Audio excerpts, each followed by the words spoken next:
Hi! In front of me is Vivo V15 Pro, and today I would like to show you how you can use split screen view.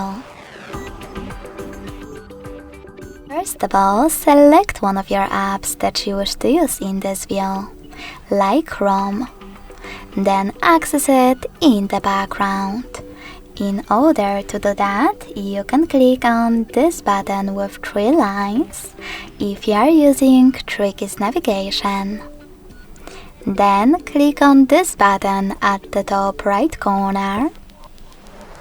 Select split screen and tap on the other app. You can pick one of those or selecting any other one. In my case, messages. As you can see, now I can use both of them at the same time.